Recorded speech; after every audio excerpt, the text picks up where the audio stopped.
Hi കൂട്ടുകാരെ, എല്ലാവർക്കും പുതിയൊരു വീഡിയോയിലേക്ക് സ്വാഗതം. അപ്പം നമ്മുടെ വോട്ടിംഗ് റിസൾട്ട് ആകെ മാറി മറിഞ്ഞ് മിന്നി മറഞ്ഞുകൊണ്ടിരിക്കുകയാണ്. എന്താണ് പറയാൻ പറ്റില്ല നമ്മുടെ ബിഗ് ബോസ് വീട്ടിൽ എന്തൊക്കെയാണ് നടക്കുന്നതെന്ന്. അപ്പോൾ നമുക്ക് ഓണത്തിനേക്കുള്ള ഒരു പ്രത്യേക സമ്മാനം എത്തിയല്ലോ നമ്മുടെ അനുവിനില്ലേ, സ്പെഷ്യൽ സമ്മാനം, പായസം ഉണ്ടാക്കാനുള്ള സാധനം. എന്തായാലും ഹോട്ട്സ്റ്റാറിൽ എല്ലാവരും അനുവിന് വോട്ട് ചെയ്ത് അനു 1ാം സ്ഥാനത്തേക്ക് ഉണ്ട് എന്നറിഞ്ഞപ്പോൾ മറ്റ് ഉള്ള ആളുകൾക്ക് ബിഗ് ബോസ് വീട്ടിൽ അസൂയ, കുശുമ്പ് എന്നീ പറയുന്ന രോഗങ്ങളൊക്കെ തുടങ്ങി. പക്ഷേ അനു പായസം വെക്കുമ്പോൾ അവിടെ ചെന്ന് അനുവിനെ ഇറിറ്റേറ്റ് ചെയ്യുന്ന വാക്കുകൾ പറയുന്നുണ്ട് റെനയും മറ്റുള്ളവരൊക്കെ. അത് കേൾക്കുമ്പോൾ അനുവിന് പഴയതുപോലെ തന്നെ അനു ദേഷ്യപ്പെടും. അത് ഓട്ടോമാറ്റിക്കായിട്ട് നമുക്ക് സംഭവിക്കുന്ന ഒരു കാര്യമാണത്. നമ്മൾ ഒരു കാര്യം ചെയ്യുമ്പോൾ നമ്മളെ ഇറിറ്റേറ്റ് ചെയ്യുന്ന വാക്കുകൾ പറയുമ്പോൾ നമ്മൾ ഓട്ടോമാറ്റിക്കായിട്ട് നമുക്ക് ദേഷ്യം വരും. പഴയപടി തന്നെ അനു ഭക്ഷണം വിളമ്പുമ്പോൾ അങ്ങനെ പറയുന്നുണ്ട്. അതൊക്കെ പോട്ടെ, പക്ഷെ നമ്മുടെ വോട്ടിങ്ങിലോ 1,00,000 വോട്ട് കവിഞ്ഞു നമ്മുടെ അനുവിന്. 2ാം സ്ഥാനത്ത് നിൽക്കുന്നത് അനീഷ്, നമ്മുടെ കോടന്നൂരുകാരൻ. 3ാം സ്ഥാനത്ത്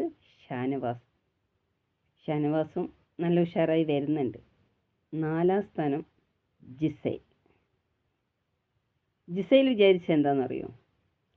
അവരൊരു മോഡേൺ ആണല്ലോ. അപ്പോൾ എല്ലാവരും ജിസൈലിനെ സപ്പോർട്ട് നിൽക്കാനുള്ള മെയിൻ കാരണം എന്ന് വെച്ചാൽ അവളൊരു മോഡേൺ ആണ്, അറിയപ്പെടുന്ന ഒരു വ്യക്തിയാണ്. അതുകൊണ്ട് എല്ലാവരും കൂടി അനുവിനെ തകർക്കാൻ ശ്രമിച്ചു.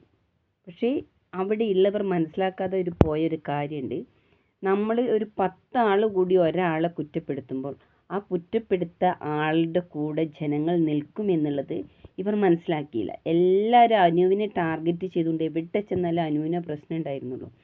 അനുവിനെ ടാർഗറ്റ് ചെയ്തുകൊണ്ട് എല്ലാവരും അനുവിനെ അറ്റാക്ക് ചെയ്തുകൊണ്ടേയിരുന്നു. അത് കണ്ട ജനങ്ങളുടെ ഹൃദയത്തിൽ ഒരു ചെറിയ വേദന വന്നുപോയി.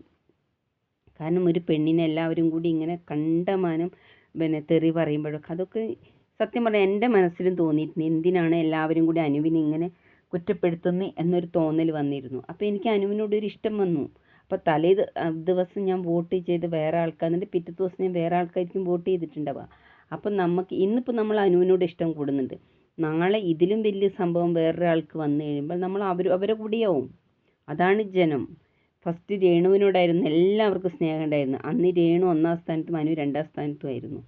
പക്ഷേ ഇപ്പോൾ അത് മാറി മറിഞ്ഞു വരികയാണ്. അതുപോലെ തന്നെ ഇരിക്കും നാളെ എന്താ സംഭവിക്കുക എന്നറിയില്ല. പക്ഷേ ഏറ്റവും നന്നായി കളിക്കുന്ന വ്യക്തികൾക്ക് നന്നായിട്ട് കപ്പടിക്കട്ടെ എന്ന് നമുക്ക് വിചാരിക്കാം. ടാറ്റാ.